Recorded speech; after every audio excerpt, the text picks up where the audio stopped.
Mga mahal na kapatid, halos 3 araw na lang ang lilipas at papasok na po ang panibagong taon. Para sa mga tao mula sa lahat ng antas ng pamumuhay, ang bagong taon ay may iba't ibang kahulugan at kahalagahan. Isa po itong pagkakataon upang makagawa tayo ng kani-kaniyang New Year's resolution o pasya o pangangako para sa bagong taon. Sa mga tao ng Diyos sa mga huling araw na ito, ang pagsisimula ng bagong taon ay nagpapagunita sa atin ng tungkol kay kapatid na Eranio G. Manalo na ang kaarawan ay sasapit sa 2 ng Enero. Naalala po natin kung paano siya namuhay, ngunit higit sa lahat, kung paano niya pinamahalaan ang Iglesia ni Cristo. Nakasulat po sa Hebreo 13:7, alalahanin ninyo ang mga dating namuno sa inyo na nagbahagi sa inyo ng salita ng Diyos. Isipin niyo kung paano silang namuhay at namatay na may pananampalataya. Sila ang tularan ninyo. Kaya naman habang ginagawa natin ang ating New Year's resolution, pangangako na yung mabubuting gawi o kaugalian ay panatilihin, yung mga hindi kanais-nais ay baguhin, matupad ang ating mga pangarap sa ikauunlad ng ating sarili, ng ating sambahayan, maging ng ating kapwa. Sa ibabaw nun, ang nasa isip ng mga tunay na Iglesia ni Cristo ay kung paano tutularan, kung paano maiingatan yung pananampalataya na tinanggap natin mula sa mga naunang namahala sa atin. Ngunit nakalulungkot, mula nang pumanaw si kapatid na Eranio Manalo, marami sa bayan ng Diyos sa mga huling araw na ito ang hindi nakapag-ingat ng kanilang pananampalataya. Ang nangyari sa kanila ay nagpapaalala sa atin ng nangyari sa 2 kilalang Kristiyano sa Efeso, sina Himeneo at Alejandro, na hindi nakapag-ingat, sa halip ay ginawa nilang wasak ang kanilang pananampalataya at mabuting budhi, sa gayon ibinigay sila kay Satanas. Gaya ng nakasulat sa unang Timoteo 1:19-20. Hindi po tayo dapat matulad sa kanila sapagkat habang lumilipas ang mga taon, ay lalong papalapit tayo sa araw ng kaligtasan na ating pinakamimiti. Ano po ba ang dapat nating pagsikapang matamo sa paglipas ng mga panahon na siyang inasahan sa atin ng mga dating namahala sa atin? Magsimula tayong bumasa sa 2 Tesalonica sa 1:3. Ganito ang sinasabi, kami ay nararapat, mga kapatid, na mangagpasalamat na lagi sa Diyos dahil sa inyo, gaya ng marapat. Dahil sa ang inyong pananampalataya ay lumalaking lubha at ang pag-ibig ng bawat isa sa iba't iba sa inyo ay sumasagana. Dito po ay ang nagsasalita si Apostol Pablo. Nagpapasalamat siya tungkol sa mga kapatid sa Tesalonica sapagkat ang kanilang pananampalataya ay lumalaking lubha. Pag binasa natin yan sa ang salita ng Diyos, ang katumbas nun ay lalong lumalago. Katumbas din ng lalong tumitibay ang pananampalataya sa paglipas ng mga panahon. Kaya nga, pag-aralan natin sa leksyong ito ang mga halimbawa na ibinibigay ng Biblia na mga lingkod ng Diyos na nagpakita ng malaki, matibay na pananampalataya. Sino po ang isang halimbawa sa Biblia na sa kabila ng bago pa lang siyang sumasampalataya ay nagpakita na ng malaki o matibay na pananampalataya? Basahin natin ang nakasulat dito sa Mateo sa 8, mga talatang 5 hanggang 10. Babasahin ko rin ang talatang 13. At pagpasok niya sa Capernaum ay lumapit sa kanya ang isang senturyon na sa kanya'y namanhik at nagsasabi, "Panginoon, ang aking alilay nararatay sa bahay, lumpo at lubhang nahihirapan." At sinabi niya sa kanya, "Paroroon ako at siya'y aking pagagalingin." At sumagot ang senturyon at sinabi, "Panginoon, hindi ako karapat-dapat na ikaw ay pumasok sa ilalim ng aking bubungan. Datapwat sabihin mo lamang ang salita at gagaling ang aking alila. Sapagkat ako rin naman ay taong nasa ilalim ng kapamahalaan na may nasasakupan akong mga kawal. At sinasabi ko rito, yumaon ka at siya yumayaon. At sa isa halika at siya lumalapit. At sa aking alipin, gawin mo ito." At kanyang ginagawa. At nang marinig ito ni Jesus ay nagtaka siya at sinabi, "Sa nagsisisunod, katotohanan ang sinasabi ko sa inyo, na kahit sa Israel man ay hindi ako nakasumpong ng ganitong kalaking pananampalataya." At sinabi ni Jesus sa senturyon, "Humayo ka ng iyong lakad at ayon sa iyong pagsampalataya ay gayon ang sayo'y mangyayari." At gumaling ang kanyang alila sa oras ding iyaon. Mga kapatid, ang binasa natin ay tungkol sa isang senturyon o kapitan ng mga kawal Romano. Sa makatuwid, hindi siya Hudyo, isa siyang Hentil. Subalit nakabalita siya sa mga makapangyarihang gawa ng Panginoong Kristo sa pagpapagaling niya sa maraming may sakit.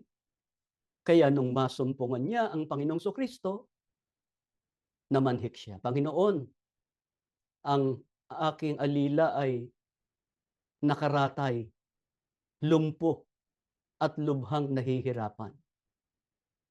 Nang marinig yon ang Panginoong Kristo, ano ang sinabi niya sa senturyon? "Paroroon ako sa iyong bahay at akin siyang pagagalingin." Ano ang sinabi ng senturyon sa Panginoong Kristo pagkarinig noon? Ang sabi, "Panginoon, hindi ako karapat-dapat na ikaw ay pumasok sa ilalim ng aking bubungan, datapot sabihin mo lang ang salita at gagaling ang aking alila." Ikinamangha ng Panginoong Kristo yung narinig na yon sa senturyon at meron pa siyang ibang sinabi.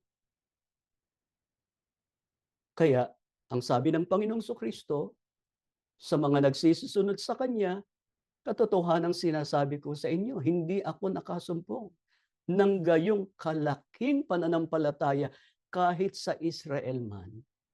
At dahil sa malaking pananampalataya ng senturyon, sinabi ng Panginoong Kristo, "Humayo ka ng iyong lakad at ayon sa iyong pagsampalataya ay gayon ang sa iyo'y mangyayari."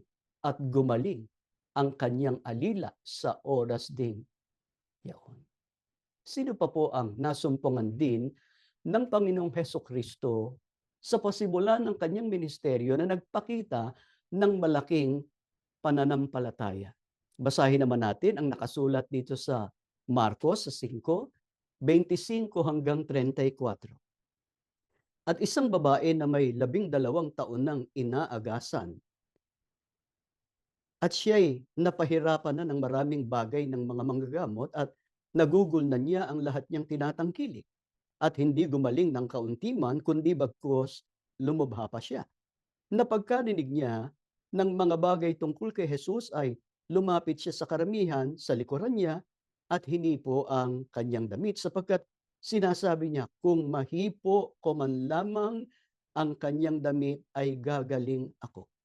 At pagdakay naampat ang kanyang agas at kanyang naramdaman sa kanyang katawan na magaling na siya sa salot niya.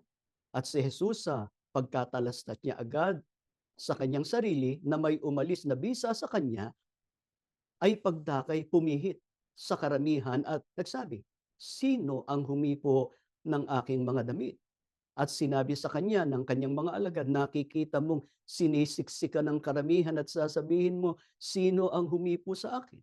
At lumingap siya sa palibot-libot upang makita siya na gumawa ng bagay na ito. Ngunit ang babae na natatakot, nangangata, palibhas ay nalalaman ang sa kanya'y nangyari, lumapit at nagpatira pa sa harap niya at sinabi sa kanya ang buong katotohanan. At sinabi niya sa kanya, anak, pinagaling ka ng pananampalataya mo, yumaon kang payapa at gumaling ka sa salot mo. Ito naman ay tungkol sa isang babae na 12 taon nang inaagasan o dinurugo. Napahirapan na siya ng maraming bagay ng mga manggagamot at nagugol na ang lahat niyang tinatangkilik, subalit hindi siya gumaling bagkus ay lumala pa ang kanyang kalagayan. Nang marinig niya ang tungkol sa Panginoong Kristo, nakipagsiksikan siya sa karamihan upang mahipo niya ang damit ng Panginoong Kristo. Dahil ang kanyang pananampalataya, mahipo man lamang niya ang damit ng Panginoong Kristo, gagaling siya.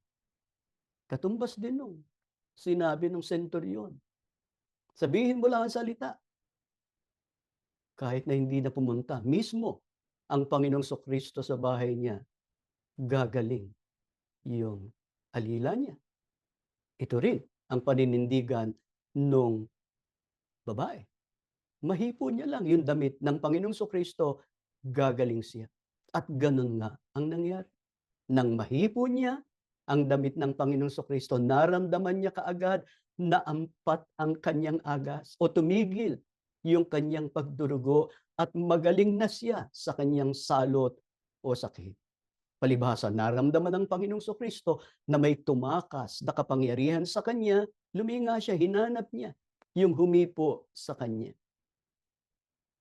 Palibhasa, alam ng babae yung nangyari sa kanya, natakot siya, nanginig, at lumapit sa Panginoong Kristo. Anong ginawa niya? Nagpatira pa siya. At sinabi sa kanya ang buong katotohanan. Ano sinabi ng Panginoong Kristo sa kanya? Anak, pinagaling ka ng pananampalataya mo. Humayo ka ng payapa at gumaling ka sa iyong karamdaman. Mga kapatid, anong magandang aral ang dapat nating matutunan sa dalawang mahimalang pangyayaring ito na ating napag-aralan? Basahin natin ang sagot dito sa Santiago sa 5 talatang 15, ganito ang sinasabi. At ang panalangin ng pananampalataya ay magliligtas sa may sakit at ibabangon siya ng Panginoon at kung nagkasala siya ay ipatatawad sa kanya. Sa makatwid, kung ang isang tao ay sumasampalataya, malaki, matibay ang pananampalataya sa Diyos at sa ating Panginoong Hesukristo, ang bisa nun ay mararamdaman nung sumasampalataya. Ang sabi sa atin ng Biblia, ang panalangin ng pananampalataya ay magliligtas sa may sakit. Ibabangon siya ng Panginoon at kung nagkasala siya ay ipatatawad sa Kanya. Mga mahal na kapatid, dito ay hinihingi sa atin ng Panginoon Diyos at ng Panginoong Hesukristo, lubos tayong sumampalataya. Pagka lubos, matibay, matatag, malakas ang ating pananampalataya, sasagutin tayo ng Diyos at tatanggapin natin ang kanyang mahalagang tulong. Anong uring pananampalataya ang dapat nating taglayin? Kailangan kasi yung pananampalataya. Kailangang malakas, kailangang matibay ang ating pananampalataya. Pero anong uring pananampalataya yung dapat maging malakas, dapat maging matibay sa bawat isa sa atin? Pakinggan nyo, nakasulat dito sa 2 Timoteo sa 1 talatang 5. ganito ang ating mababasa. Na inaalala ko ang pananampalatayang tapat na nasa iyo. Dito ang kausap o sinusulatan ni Apostol Pablo ay si Timoteo. Alam niya na si Timoteo taglay ang tapat na pananampalataya. Pag sinabing tapat, yung tunay. Kasi meron man tayong pananampalataya. Sa tingin at pakiramdam natin, matibay ang ating pananampalataya sa Diyos at sa Panginoong Kristo, hindi naman tapat. Hindi naman yung tunay na pananampalataya ang taglay natin, mabibigo rin tayo. Nasagutin ng Diyos sa ating mga panalangin at ipagkaloob ang kailangan nating tulong. Bakit po kailangan nating mataglay ang malaki at tapat na pananampalataya, lalo na sa panahong ito? Pakinggan niyo ang nakasulat dito sa Lucas sa 22:31 hanggang 32. Simon, Simon, narito, hiningi ka ni Satanas upang ikaw ay maliglig niyang gaya ng trigo. Datapat ikaw ay ipinamanhik ko na huwag magkulang ang iyong pananampalataya. At ikaw kung makapagbalik ka ng muli, ay papagtibayin mo ang iyong mga kapatid. Bakit po kailangan nating mataglay ang malaki, matatag at tapat o tunay na pananampalataya? Sinabi ng Panginoong Kristo kay Simon Pedro, hiniling ka ni Satanas upang ligligin ka na parang trigo. Sa makatwid, kailangan natin ang matibay na pananampalataya, ang tapat, ang tunay, sapagkat ang dyablo ay nagsisikap para ligligin o kilusin, galawin, sirain ang ating pananampalataya. Pero sinabi ng Panginoong Kristo kay Simon Pedro, ngunit nanalangin ako para sa iyo, na huwag magkulang ang iyong pananampalataya. Kaya kailangan nating magkaroon ng malaki at tapat na pananampalataya dahil si Satanas, ang ating kaaway, ay nagsisikap na sirain ito, gaya ng sinubukan niyang gawin kay Apostol Pedro. Ano po ba ang pangunahing paraan na ginagamit ni Satanas upang sirain ang pananampalataya ng mga lingkod ng Diyos? Babasahin natin, nakasulat dito sa Santiago sa 1:6 hanggang 8. Ngunit humingi siyang may pananampalataya na walang anumang pag-aalinlangan, sapagkat yaong nag-aalinlangan ay katulad ng isang alon ng dagat na itinutulak ng hangin at ipinapadpad sa magkabi-kabila. Sapagkat huwag isipin ng taong iyon na siya'y tatanggap ng anumang bagay sa Panginoon. Ang taong may dalawang akala ay walang tiyaga sa lahat ng kanyang mga paglakad.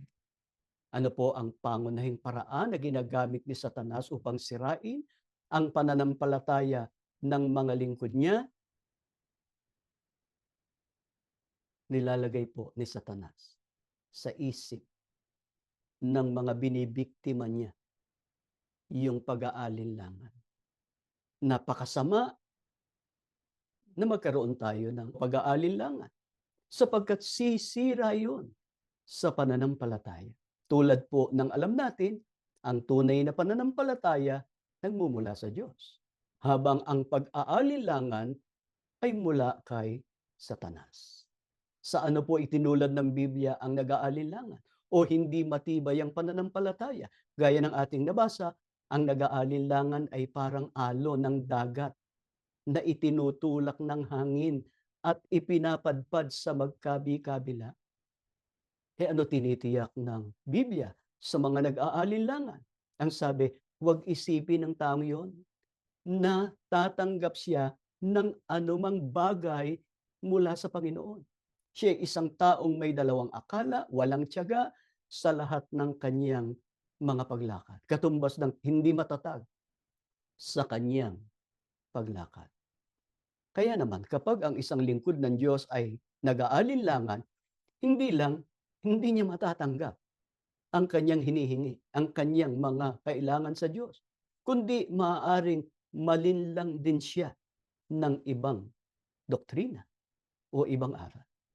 Sino po ang mga unang biktima ni Satanas sa paraan niya ng paghasik ng pag-aalinlangan upang sirain ang kanilang kaugnayan sa Diyos? Dito sa Henesis sa 3:1-6, ang ahas nga ay lalong tuso kaysa alinman sa mga hayop sa parang na nilikha ng Panginoong Diyos at sinabi niya sa babae, tunay bang sinabi ng Diyos, huwag kayong kakain sa alinmang punong kahoy sa halamanan? At sinabi ng babae sa ahas, sa bunga ng mga punong kahoy sa halamanan ay makakakain kami. Datapwat sa bunga ng punong kahoy na nasa gitna ng halamanan ay sinabi ng Diyos, huwag kayong kakain yaon, ni huwag ninyong hihipuin, baka kayo'y mamatay. At sinabi ng ahas sa babae, tunay na hindi kayo mamamatay, sapagkat alastas ng Diyos na sa araw na kayo'y kumain niyaon, ay madidilat nga ang inyong mga mata at kayo'y magiging parang Diyos na nakakakilala ng mabuti at masama. At nang makita ng babae na ang bunga ng punong kahoy ay mabuting kanin at nakalulugod sa mga mata at kahoy na mananasa upang magpapanta sa tao, ay pumitas siya ng bunga niyaon at kinain. At binigyan din niya ang kanyang asawa kasama niya at ito ay kumain. Si Satanas ay naghasik ng pag-aalinlangan sa pinakaunang mga taong nilalang ng Diyos sa pamamagitan ng pagbabago o pagbaluktot sa kung ano yung babala sa kanila ng Diyos. Sa sandaling kumain sila ng ipinagbawal na bunga ng punong kahoy na nasa gitna ng halamanan. Ipinaisip po ni Satanas kay Eva at kay Adan na walang masamang mangyayari sa kanila kung susuwayin nila ang Diyos. Ngunit alam natin na sina Adan at Eva mas pinili yung sinabi ni Satanas. Mahigpit ang pagbabawal ng Diyos, huwag kakain, ni hipuin. Sa sandaling kumain sila, walang pagsalang mamamatay sila. Pero ano sinabi ni Satanas o ng ahas? Hindi kayo mamamatay. Bagkus madidilat ang inyong mga mata at magiging parang Diyos kayo na nakakaalam ng mabuti at masama. Ano naging resulta? Kina Adan at Eva doon sa pagsuway nila o paglabag sa kabawal-bawalan ng Diyos nilang gawin. Alam natin na dumanas sila ng nakamamatay na bunga ng pag-aalinlangan at pagkawala nila ng pananampalataya sa mga salita ng Diyos. Kaya nga, mga mahal na kapatid, pinag-aaralan natin ang kahalagahan ng tunay at matibay na pananampalataya. Pagka kasi taglay natin yon, hindi tayo matatangay ng dyablo. Hindi tayo madadaya ng dyablo. Pero pagka humina ang ating pananampalataya o nawala o nasira ang ating pananampalataya, yung hangarin nating maglingkod, yung hangarin nating sumunod sa Panginoon Diyos, hindi natin maitataguyod yun. Sa halip ay ikahihiwalay pa natin sa Diyos yun. Ano po ba ang mangyayari sa ating paninindigan, sa ating pangangako, sa ating pasya na sumunod sa Panginoong Kristo kung madadaig tayo ng pag-aalinlangan? Basahin natin ang nakasulat dito sa Mateo sa 14, talatang 28 hanggang 31, ganito ang ating mababasa. At sumagot sa kanya si Pedro at nagsabi, Panginoon, kung ikaw nga ay papariyanin mo ako sa iyo sa ibabaw ng tubig. At sinabi niya, halika. At lumunsad si Pedro sa daong at lumakad sa ibabaw ng tubig upang pumaroon kay Jesus.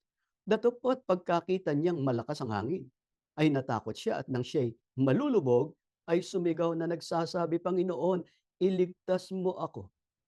At pagdakay iniunat ni Jesus ang kanyang kamay at hinawakan siya at sa kanya'y sinabi, "O ikaw, nakakaunti ang pananampalataya, bakit ka nag-alinlangan?" Ito po ay tagpo ng nakita ng Panginoong Kristo mula sa bundok, yung daong na kinalululanan ng mga alagad niya ay hinahampas ng malakas na hangin at alon. Kaya upang iligtas sila, ang Panginoong Kristo bumaba sa bundok, lumakad sa ibabaw ng tubig at lumapit sa mga alagad. Nang makita ng mga alagad ang Panginoong Kristo, sinabi ng apostol na si Pedro, "Panginoon, kung ikaw nga ay papariyanin mo ako sa iyo, sa ibabaw ng tubig."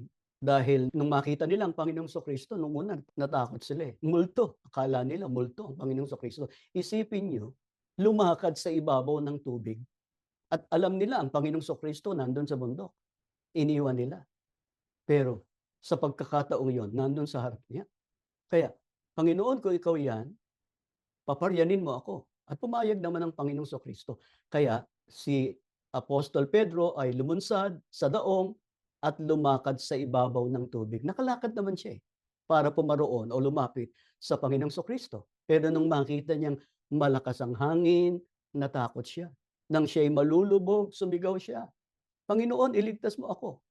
Ano ginawa ng Panginoong Kristo? Pagdakay, iniunat ang kanyang kamay at hinawakan siya.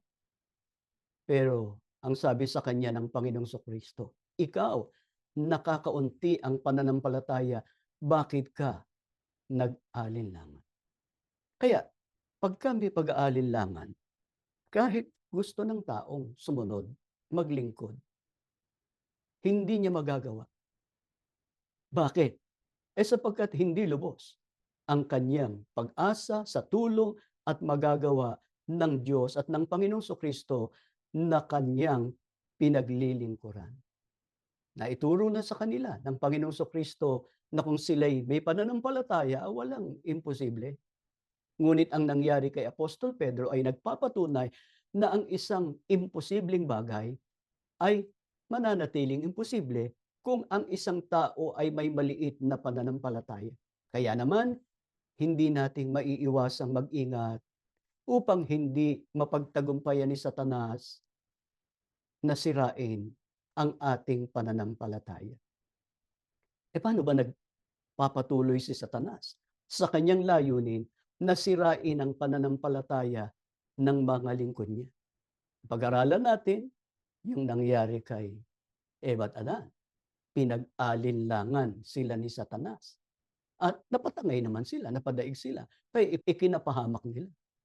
Pero hindi lang yun ang paraan ni Satanas ng pagdaya. Paano pa? Maging sa ating panahon, nagpapatuloy ang layunin ni Satanas na sirain ang pananampalataya ng mga lingkod ng Diyos. Basahin natin ang nakasulat dito sa Galacia, sa 1, mga talatang 6 hanggang 8, ganito po ang ating mababasa. "Ako'y namamangha na kayo dali ninyong nagsilipat sa ibang ebanghelyo, buhat sa tumawag sa inyo sa biyaya ni Kristo, na ito'y hindi ibang ebanghelyo kundi mayroong ilan na sa inyo'y nagsisiligalig at nangag-iibig na pasamain ang ebanghelyo ni Kristo. Datapwat kahimat kami o isang anghel na mula sa langit ang mangaral sa inyo ng anumang ebanghelyo na iba sa aming ipinangangaral sa inyo ay matakwil." Mga kapatid, si Satanas ay gumagamit ng kasangkapan. Hindi siya mismo ang nagpapakita sapagkat una, espiritu siya. Pero dito sa binasa natin, tao ang kinakasangkapan ni Satanas para sirain ang pananampalataya ng mga lingkod ng Diyos. Gaya nga ng nasumpungan ni Apostol Pablo sa Galacia. Ano sabi niya? "Ako'y namamangha o nagtataka na kay dali ninyong nagsilipat sa ibang ebanghelyo buhat sa tumawag sa inyo sa biyaya ni Kristo." Paano nila ginawa yun? tinanggap nila hindi yung tunay na aral, hindi yung dalisay na ebanghelyo, kundi merong nagsisiligalig para pasamain ang ebanghelyo ni Kristo. Ano ibig sabihin nun? Yun din nakasulat sa Biblia. Ang binabasa, pero pinasasama, pinipilipit, binibigyan ng maling pakahulugan. Pagka gano'n, kasangkapan ng dyablo yun. Kaya ang sabi ni Apostol Pablo, "Kahimat kami, o isang anghel na mula sa langit, ang mangaral sa inyo ng anumang ebanghelyo na iba sa ipinangaral namin sa inyo ay matakwil." Mga kapatid, ang dyablo, gaya ng nakasulat sa unang Pedro 5:8, ay parang liyong umuungal na laging gumagala at humahanap ng masisila o mabibiktima niya. Kaya hindi tayo dapat marat ng hindi nakahanda.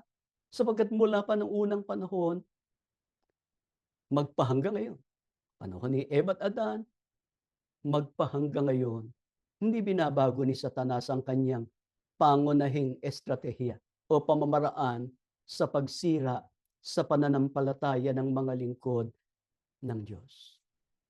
Ginagamit niya ng pamali ang nakasulat sa Biblia para bigyan ng pag-aalinlangan ang puso't isipan ng kanyang binibiktima. Huwag tayong pumayag na masira ng dyablo at ng mga kasangkapan ng dyablo ang ating pananampalataya. Kung ano yung tinanggap natin sa sugo, panghawakan natin yun. Pagka naiba na yung turo o yun din ang binasa pero yung aplikasyon ng doktrina o aral ay binago, hindi natin dapat tanggapin. Ang iba ay labis na nagtitiwala na hindi tatangkain ni Satanas na biktimahin sila. Sapagkat mga may tungkulin sila sa iglesia, mga tagapanguna pa nga mga aktibong kaani. Bakit hindi tayo dapat maging complacent o panatag sa pag-iisip na hindi tayo bibiktimahin ni Satanas dahil matatag ang ating pananampalataya sa mga salita ng Diyos. Basahin natin ang nakasulat dito sa Mateo sa 4:7-8, ganito po ang ating mababasa. At nang siya'y makapag-ayunong 40 araw at 40 gabi, sa wakas ay nagutom siya. At ang manunokso ay dumating at nagsabi sa kanya, "Kung ikaw ang anak ng Diyos, ay ipag-utos mo ang mga batong ito ay maging mga tinapay." Datapwat siya'y sumagot at sinabi, "Nasusulat, hindi sa tinapay lamang mabubuhay ang tao, kundi sa bawat salitang lumalabas sa bibig ng Diyos." Nang magkagayoy, dinala siya ng dyablo sa bayang banal at inilagay siya sa taluktok ng templo at sa kanya'y sinabi, "Kung ikaw ang anak ng Diyos, ay magpatihulog ka sapagkat nasusulat, siya'y magbibilin sa kanyang mga anghel tungkol sa iyo at aalalayan ka ng kanilang mga kamay, baka matisod ka ng iyong paa sa isang bato." Sinabi sa kanya ni Jesus, "Nasusulat din naman, huwag mong tutuksohin ang Panginoon mong Diyos." Ang binasa natin ay nung tuksohin ng dyablo ang Panginoong Kristo pagkatapos niyang mag-ayuno ng 40 araw at 40 gabi. Mga kapatid, kung ang pag-uusapan ay pananampalataya, walang sino mang nagkaroon ng may higit na pananampalataya kaysa sa ating Panginoong Kristo. Ngunit ilang ulit siyang sinubukan ni Satanas na yugyugin o sirain ang kanyang pananampalataya. Sa katunayan ng mapansin niyang nanatili ang Panginoong Kristo sa kanyang pananampalataya kasi sinabi niya, "Kung ikaw ang anak ng Diyos, gawin mong mga tinapay ang mga batong ito." Hindi napatangay ang Panginoong Kristo sa panunukso ng dyablo, bagaman kailangan niya ng pagkain. Sapagkat 40 araw, 40 gabi siyang nag-ayuno, hindi kumain ng anuman, nagutom siya. Pero dahil ang dyablo nag-aalok ng pagkain sa kanya, hindi niya tinanggap. Ang ginawa, ni Satanas ay lumipat sa paggamit ng nakasulat, sa pag-asang magtatagumpay siya sa kalaunan. Pero nabigo siya ng ang ating Panginoong Hesukristo ay nanatiling matatag sa kanyang pananampalataya sa Diyos at sa kanyang mga salita. Kung ilang beses sinubukan ni Satanas na akitin ang Panginoong Kristo na talikuran ang kanyang pananampalataya sa mga salita ng Diyos, lalong susubukin niya sa atin yun. Nakalulungkot sabihin, nagtagumpay si Satanas na sirain ang pananampalataya ng maraming tao sa Iglesia ni Kristo ngayon. Hindi lang mula sa mga karaniwang kaanib, hindi lang sa hanay ng mga may tungkulin, maging sa mga ministro, maging sa mga tagapanguna sa Iglesia. Ang mas nakalulungkot, naniniwala pa rin sila na itinataguyod nilang tunay na pananampalataya habang ang iba ay patuloy na nag-iisip na ipinagtatanggol pa rin nila ang tunay na pananampalataya samantalang ang totoo, bumaling na sila sa ibang pananampalataya. Salamat sa Diyos, mga mahal na kapatid. Nung nangyari yung malaking suliranin sa iglesia, niliglig ni Satanas ang pananampalataya ng lahat ng mga kaanib na natili tayong matatag sa ating pananampalataya. Kung ano yung aral na tinanggap natin sa sugo, kay kapatid na Eranio G. Manalo, kung ano yung uri ng pananampalatayang tinaglay nila sa Diyos at sa kanyang mga salita, yun din yung sinisikap nating maitaguyod. Pero ano ang nangyari sa iba? Oo, nasa loob ng iglesia. Oo, nakatala. Nangunguna pa nga eh. Namamahala pa nga eh. Pero ano ginagawa sa mga salita ng Diyos? Namimili lang ng gustong sundin. Kung ano lang yung natapat sa gusto nila, iyon ang kanilang ginagawa. Kunwa ay inaakay ang mga kapatid sa pagsunod. Pagsunod, pagsunod. Matibay na pananampalataya. Napag-aralan na natin. Yung matibay na pananampalataya, yung tunay na pananampalataya, wala tayong babaguhin sa alinman sa mga aral na tinanggap natin sa sugo at sa naunang namahala. Sabi nga ni Apostol Pablo, kahimat kami, yung sugo. O anghel na nasa langit, ang mangaral sa inyo ng iba sa ipinangaral namin, takwil niyo. Doon sa pagsisimula ng ating pag-aaral, hindi lang ang ipinagpapasalamat sa Diyos ni Apostol Pablo tungkol sa mga taga-Tesalonica, yung malakas, yung matibay nilang pananampalataya, kundi yung pag-ibig nila sa isa't isa sumasagana. Tanong mga kapatid, yan ba ang itinataguyod ng kasalukuyang pamamahala sa iglesia? Yung saganang pag-ibig ng mga magkakapatid sa isa't isa? Bukang bibig, pag-ibig sa iglesia. Bukang bibig, pag-ibig sa mga kapatid. Pero sila ba mismo sumusunod doon sa kaloobang yun ng Diyos? Hanggang ngayon, maraming ginigipit, inuusig ang kasalukuyang pamamahala sa iglesia. Sino? Yung mga itinuturing nilang kaaway ng iglesia. Pangunahin ang sariling ina at mga kapatid na ang iba ay nandun, nagtitiis sa bilangguan. Yun ba yung pag-ibig na sumasagana? Hanggang kailan ganyan ang makikita ng mga kapatid sa kasalukuyang pamamahala sa iglesia? Sila tuloy yung ginagaya ng mga kabataan. Tinatakwil ang sariling magulang.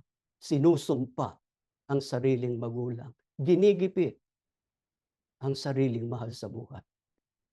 Hindi katutuwa yan ng sugo. Hindi katutuwa yan ng KRD kung nabubuhay sila.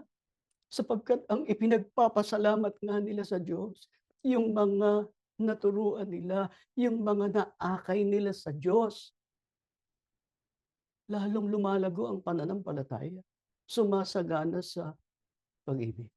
Eh, ano bang sama? Pagka sa halip na ingatan natin ang ating pananampalataya, maging yung ating malinis na budi ay hinayaan nating mawasak, hinayaan nating masira, madaya, maliglig ni Satanas.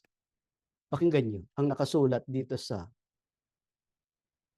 unang Timoteo sa 1:19-20. Ito po yung nabanggit namin kanina sa pasimula ng ating pag-aaral. Na ingatan mo ang pananampalataya at ang mabuting budhi na nang ito'y itakwil ng iba sa kanila ay nangabagbag tungkol sa pananampalataya, na sa mga ito'y si Himeneo at si Alejandro na sila'y aking ibinigay kay Satanas upang sila'y maturuang huwag mamusong.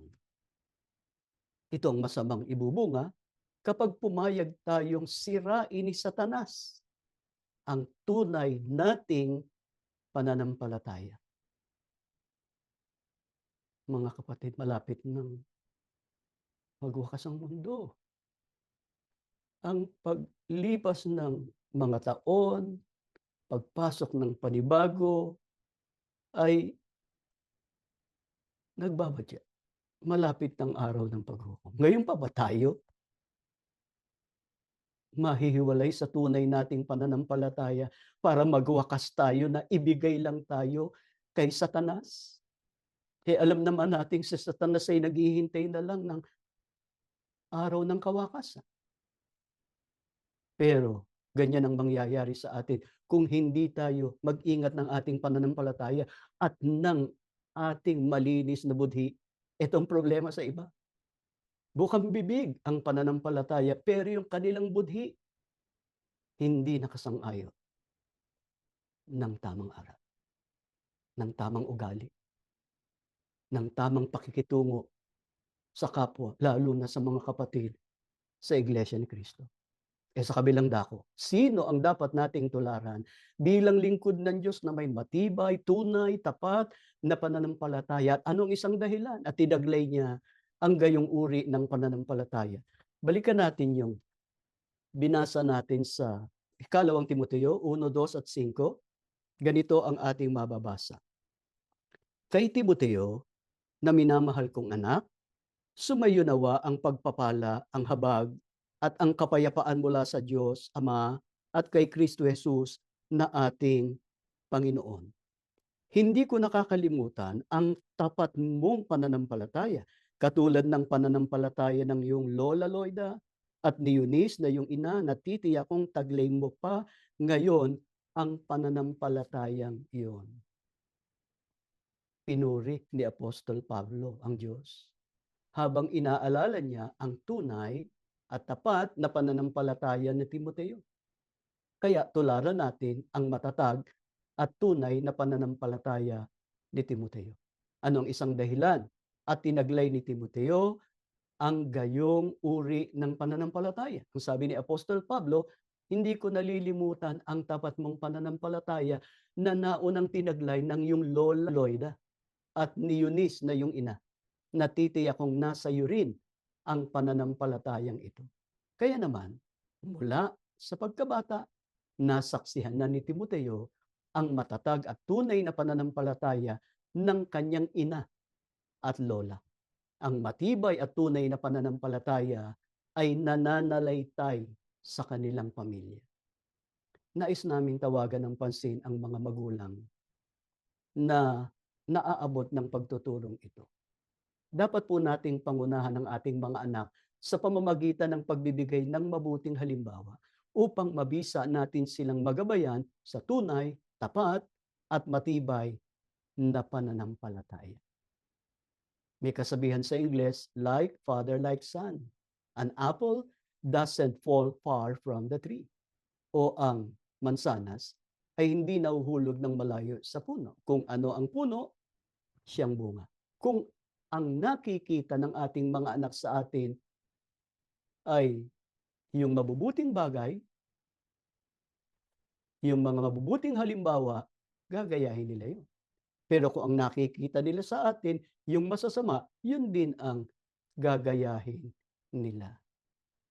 Ang katunayan, maraming mga magulang sa Iglesia ni Cristo na nagpakita ng tapat, tunay na pananampalataya, yung pagkamasunurin sa mga kalooban ng Diyos, yun din ang nasumpungan sa kanilang mga anak. May mga naging ministro, naging may tungkulin, diakono, mga awit, may tungkulin sa pananalapi, sa kahaliman, at iba't iba pang mga tungkulin sa iglesia na lubos nilang pinahalagahan sapagkat itinuturing nilang kabanalan ang humawak ng tungkulin sa iglesia. Yung nangyari sa atin, sa kabila ng mahal natin yung ating tungkulin, pero dahil sa hindi nagustuhan ng kasalukuyang pamamahala, yung paninindigan natin sa tama, yung pagpuna natin sa mali na nasumpungan natin sa iglesia, anong ginawa sa atin? Hindi lang itiniwalag tayo, hindi lang nahiwalay tayo sa mga kapatid, kundi inalis din sa atin ang ating mga tungkulin ginagampanan natin noon. Pero hindi nangangahulugan, mga kapatid, ay nahiwalay tayo sa Diyos. Ang katunayan, hanggang ngayon, naninindigan tayo. Sa panig ng katotohanan, ipinagtatanggol natin ang iglesia at kasama natin ang mga anak nating mananampalataya na nagtataguyod din ng gawain na itiniwala sa atin ng Panginoon Diyos ngayon. Kung tayo'y mahina sa pananampalataya, malamang na ang mga anak natin ay magkakaganon din. Anong higit sa lahat? Ang nag-ambag kay Timoteo ng tunay na pananampalataya na tinaglay niya. Pakinggan niyo, nakasulat dito sa ikalawang Timoteo sa 3, talatang 10, ganito ang sinasabi. Ngunit, sinunod mo ang aking aral, ugali, akala, pananampalataya, pagpapahinuhon, pag-ibig, pagtitiis. Patotoo ito ni Apostol Pablo tungkol kay Timoteo. Sinunod mo ang aking itinuro sa iyo, yung mga doktrina, ang aking ugali at layunin sa buhay. Tinularan mo ang aking pananampalataya, pagtitiyaga, pag-ibig at katapatan. Mga mahal na kapatid, hindi man natin inabot ang sugo, pero nakaabot sa atin yung araw. Maaring yung iba sa atin hindi na rin inabot ang KRD, pero ang karamihan, yung panahon ng pamamahala ng KRD ang inabot.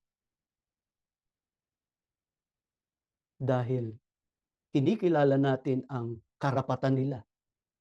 Sila yung inilagay ng Panginoon Diyos para ilapit tayo sa Kanya, ilapit tayo sa katotohanan, sa katwiran, kaya pinahahalagahan natin yun. Nakalulungkot, marami ngayon sa iglesia hindi ganon.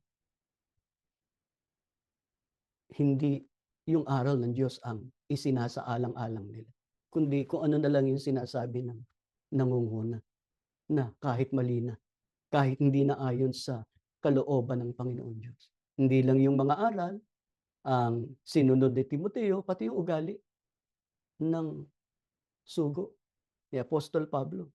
Pati yung pananampalataya niya, pati yung pagtitiyaga niya, pati yung pag-ibig niya, pati yung katapatan niya. At dahil nga si Apostol Pablo ay nalulugod sa katapatan ni Timoteo sa kanyang pananampalataya, ano pa ang ginawa niya para patunayan na pinagmamalaki niya si Timoteo sapagkat malakas at tunay ang kanyang pananampalataya. Basahin natin dito sa Filipos sa 2, talatang 19 hanggang 20. Ganito sinasabi, datapot inaasahan ko sa Panginoong Hesus na suguing madali sa inyo si Timoteo upang ako naman ay mapanatag, pagkaalam ko ng inyong kalagayan. Sapagkat walang taong katulad ko ang pag-iisip na magmamalasakit na totoo sa inyong kalagayan. Sapagkat pinagsisikapan nilang lahat ang sa kanilang sarili, hindi ang mga bagay ni Hesukristo. Ngunit nalalaman ninyo ang pagkasubok sa Kanya na gaya ng paglilingkod ng anak sa Ama, ay gayon naglilingkod siyang kasama ko sa ikalalaganap ng Ebanghelyo. Bata po si Timoteo nang maging ebanghelista sa ilalim ng patnubay ni Apostol Pablo. Ngunit sa kabila ng kanyang pagiging isang bata, siya ay lubos na pinagkatiwalaan ni Apostol Pablo dahil sa siya'y katulad niya ng pag-iisip at taus-pusong nagmamalasakit sa kapakanan ng mga kaanib sa iglesia. Hindi tulad ni Judas Iscariote, naging tiwali at sakim dahil naglingkod siya sa kanyang sariling tiyan o inalagaan lamang ang kanyang kapakanan. Si Timoteo ay kabaliktaran din ng maraming kabataang ministro ngayon na ginawang special task force na may mga special na gawain. Kaya inaasahan ng mga kaanib na taos-puso silang pangangalagaan, ngunit sa halip ay naging isang special task force na sa mga salita ni Pablo na ang pinagsisikapan ay para sa kanilang sarili at hindi ang mga bagay na kay Kristo Jesus. Bakit? Iminigay din ni Apostol Pablo ang dahilan, hindi sila katulad ng pag-iisip niya o ng sugo ng Diyos. At hindi maingat na sinunod ang kanyang paraan ng pamumuhay, layunin, pananampalataya, mahabang pagtitiis, pag-ibig at pagtitiyaga. Nakalulungkot, maraming mga ministro ng iglesia ang nakakalimutan o binabaliwala ang paraan ng pamumuhay, layunin, pananampalataya, mahabang pagtitiis, pag-ibig at pagtitiyaga ng mga naunang namahala sa iglesia. Hindi natin malilimutan ang sugo.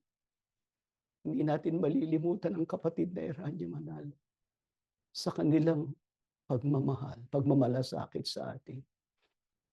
Kahit nagkakamali tayo, anong ginagawa? Pinapayuhan, pinapaalalahanan, pinalalakas. Nahulog sa pagkakasala, dinidisiplina. Hindi para ibigay kay Satanas, hindi para lubusang malayo, kundi para makapag-isip na magbago. Sapagkat ang iglesia ang dako ng kaligtasan. Pero para makarating tayo sa kaligtasan, maingatan natin yung karapatan sa pagtatamo ng kaligtasan, dapat yung pananampalatayang tinamo natin sa pamamagitan ng pangangalan ng sugo at naunang namahala, taglayin natin yun hanggang sa dako paroon ng ating buhay. Paano natin magagawa yun? Para hindi masira ni Satanas ang ating pananampalataya at ng mga kinakasangkapan niya. Basahin natin itong huling mga talatang nakasulat dito sa unang Timoteo 6, talatang 12. Makipagbaka ka ng mabuting pakikipagbaka ng pananampalataya. Manangan ka sa buhay na walang hanggan, na dito'y tinawag ka at ipinahayag mo ang mabuting pagpapahayag sa harapan ng maraming mga saksi. Ano pong dapat nating gawin? Para ang ating pananampalataya hindi masira ni Satanas at ng kanyang mga kinakasangkapan? Sabi ni Apostol Pablo, makipagbaka ka ng mabuting pakikipagbaka ng pananampalataya. Anong katumbas ng makipagbaka? Ipakipaglaban natin ang tunay nating pananampalataya. Sapagkat pagka ginawa natin yon, mananangan tayo sa buhay na walang hanggan. Katumbas ng maliligtas. Mga kapatid, umasa tayo at patuloy na manalangin na hindi matinag ang ating pananampalataya, kundi mapagtagumpayan natin ang lahat ng panunukso, ang lahat ng pandaraya ng dyablo. Kaya sa panig ng mga naligaw, namali ng pinakinggang aral, Narinig natin ang leksyong ito, bumalikwas tayo. Bumalik tayo sa tunay na pananampalataya. Kung ano yung tinanggap natin sa sugo at sa naunang pamamahala sa iglesia, yun ang panindiganan natin. Yun ang ipakipaglaban natin. Maraming tukso, manghawak tayo sa mga nakasulat sa Biblia gaya ng ginawa ng Panginoong Jesucristo. Maraming pagsubok, maraming tiisin, marami tayong aalalahanin na mga lingkod ng Diyos na dumaan sa mabibigat na pagsubok tulad ni Job. Pero ang pinag-yaman sa buhay niya, yung mga salita na mula sa bibig ng Diyos. Nang hawak siya sa kung ano yung tama. Yun ang dapat nating gawin. Kaya, matatapos ang taong ito, mga mahal na kapatid, hindi tayo magsasawang magpasalamat sa Diyos sa pag-iingat niya sa ating pananampalataya. Hindi tayo magsasawang mangako sa Diyos na itataguyod natin ang tunay nating pananampalataya. Manghahawak tayo sa mga aral na tinanggap natin sa sugo at sa naunang namahala sa atin. At sa panig ng kasalukuyang pamamahala, sana balikan niya yung kinamulatan sa mga naunang mga. Sapagkat kung hindi, kalulungkot, baka matulad lang sila kina Himeneo at Alejandro na ibinigay kay Satanas sapagkat ginawang wasak ang kanilang pananampalataya at mabuting budhi. Mahalin natin ang iglesia. Mahalin natin ang mga kapatid. Mahalin natin ang mga nagtataguyod ng tunay na pananampalataya sa Diyos at sa ating Panginoong Kristo. Pakamahalin natin ang ating pagkaiglesia ni Kristo. Bago tayo manalangin, inaanyayahan namin kayong awitin ang ating kahalalan.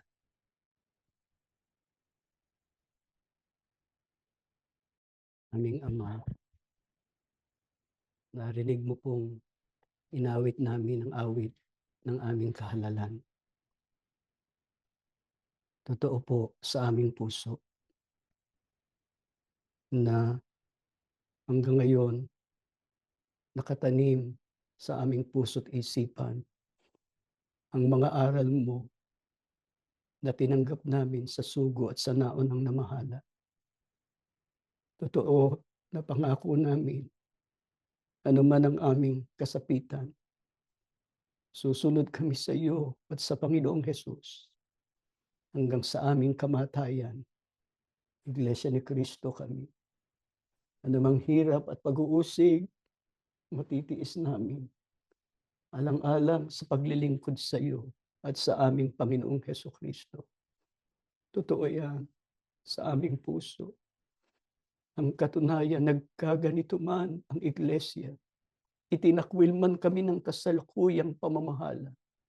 Nakita mo sa amin ang ganito ring paninindigan magpahanggang ngayon. Ama, naghahabilin kami ng aming buhay sa hinaharap. Hindi namin alam kung ano pang mga pagsubok ang haharapin namin. Subalit pagka nanghawa kami sa tunay naming pananampalataya, wala kaming anumang pinag-aalinlanganan. Nariyan kang palagi, nakaunat ang iyong mapagpalang kamay para tulungan kami sa panahon ng pangangailangan. Ibangon kami pagka kami nadarapa. Iligtas kami sa gitna ng maraming kapahamakan at kasawian na naglipana sa mundong ito.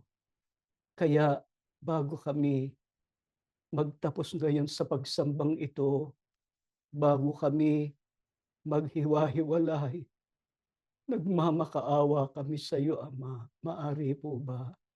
Maari po ba? Ibaba mo ngayon ang iyong kapangyarihan sa lahat ng mga dumadalo.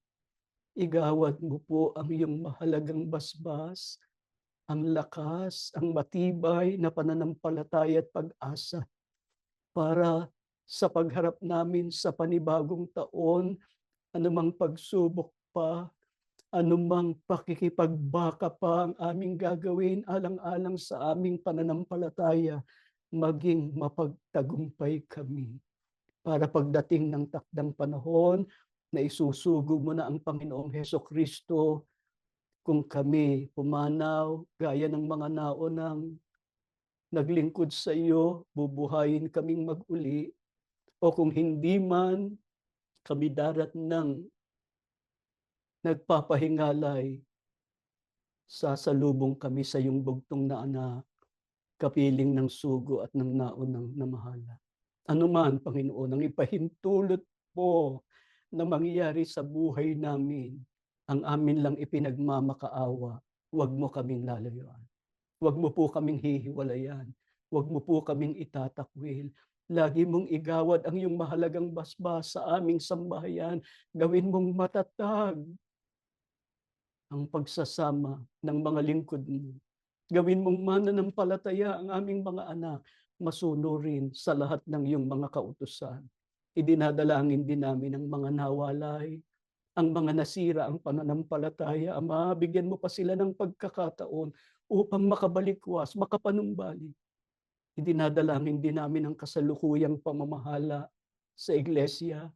Panginoon, kung meron ka pang nalalabing awa sa kanila, papagbaguhin mo ang kanilang isipan. Mahalin nila ang iglesia katulad ng pagmamahal ng sugo at ng naunang namahala. Nang sa gayon, lubos na mahanda ang iglesia sa nalalapit na pagparito ng iyong bugtong na anak. Panginoong Hesukristo, salamat ng marami sa mga biyayang dulot ng aming mga pagsamba. Salamat sa tulong, sa pagpapatibay mo sa pananampalataya namin. Hinihiling namin sa iyo, Panginoon, hanggang sa dako paroon ng aming buhay, tulungan mo kaming maitaguyod ang aming pananampalataya. Maumaasa kami. Pinakinggan mo ang aming panalangin, nagpatawad ka sa aming mga kasalanan, nagpagaling ka rin sa mga may karamdaman, at nilunasan mo ang aming mga bagabag at suliranin. Lahat panalangin namin sa pangalan ng Panginoong Hesukristo na aming tagapagligtas.